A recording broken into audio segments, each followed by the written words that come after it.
तेरा वचन मेरे पाँवों के लिए दीपक है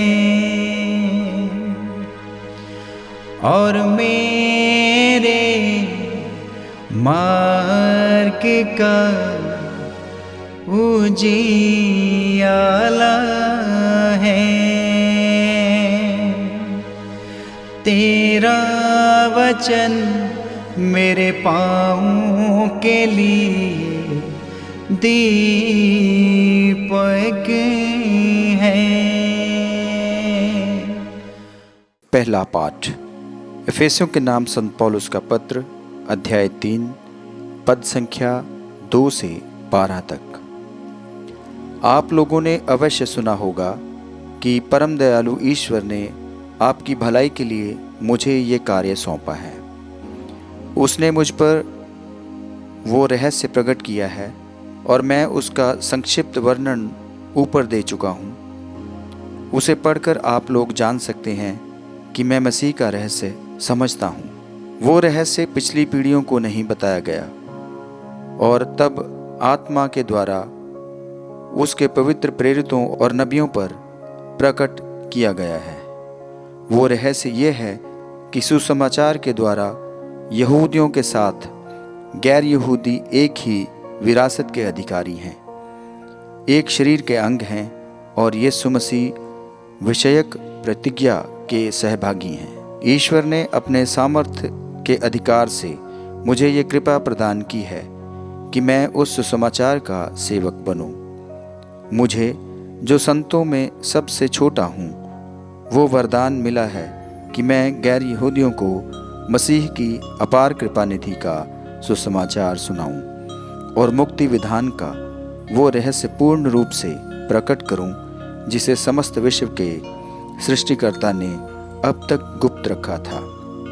इस तरह कलीसिया के माध्यम से स्वर्ग के दूतगण ईश्वर की बहुविधि प्रज्ञा का ज्ञान प्राप्त करेंगे।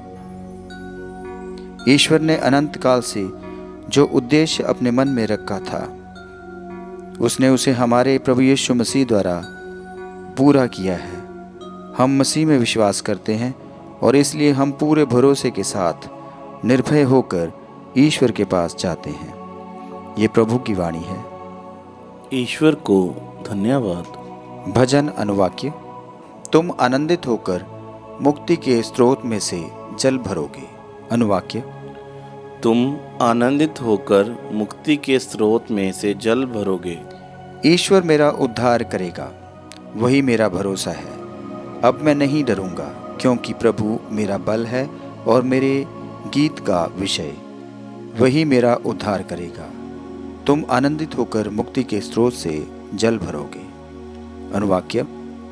तुम आनंदित होकर मुक्ति के स्रोत में से जल भरोगे। प्रभु का धन्यवाद करो, उसके नाम की स्तुति करो, राष्ट्रों में उसके महान कार्यों का बखान करो, उसके नाम की महिमा गाओ। अनुवाक्य। तुम आनंदित होकर मुक्ति के स्रोत में से जल भरोगे। प्रभु की स्तुति करो, उसने चमत्कार दिखाए हैं। पृथ्वी पर उनका बखान करने जाओ। सियोन की प्रजा प्रफुल्लित होकर आनंद के गीत गाओ। तुम्हारे बीच रहने वाला इस्राएल का परम पावन ईश्वर महान है। अनुवाक्य। तुम आनंदित होकर मुक्ति के स्रोत में से जल भरोगे। जय घोष। हालेलुया। अनुवाक्य। हालेलुया। जागते रहो और तैयार रहो, क्योंकि जिस घड़ी तुम उसके आने की नहीं सोचते उसी घड़ी मानव पुत्र आएगा। अनुवाक्य। हालेलुया। संत लूकस के अनुसार पवित्र सुसमाचार अध्याय 12 पद संख्या 39 से 48। यीशु ने अपने शिष्यों से कहा, ये अच्छी तरह समझ लो, यदि घर के स्वामी को मालूम होता कि चोर किस घड़ी आएगा तो वह अपने घर में सेंध लगने नहीं देता। तुम भी तैयार रहो, क्योंकि जिस घड़ी तुम उसके आने की नहीं सोचते उसी घड़ी मानव पुत्र आएगा। पेतरुस ने उनसे कहा, प्रभु, क्या आप यह दृष्टांत हमारे लिए ही कहते हैं या सबों के लिए? प्रभु ने कहा, कौन ऐसा ईमानदार और बुद्धिमान कारिंदा है जिसे उसका स्वामी अपने नौकर चाकरों पर नियुक्त करेगा ताकि वह समय पर उन्हें रस्त बांटा करे। धन्य है वह सेवक जिसका स्वामी आने पर उसे ऐसा ही करता हुआ पाएगा। मैं तुमसे कह देता हूँ, वह उसे अपनी सारी संपत्ति पर नियुक्त करेगा।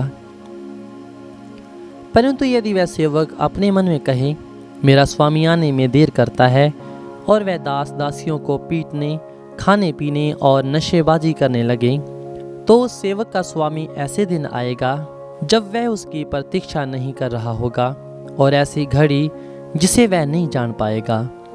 तब स्वामी उसे कोड़े लगवाएगा और विश्वासघातियों को दंड देगा।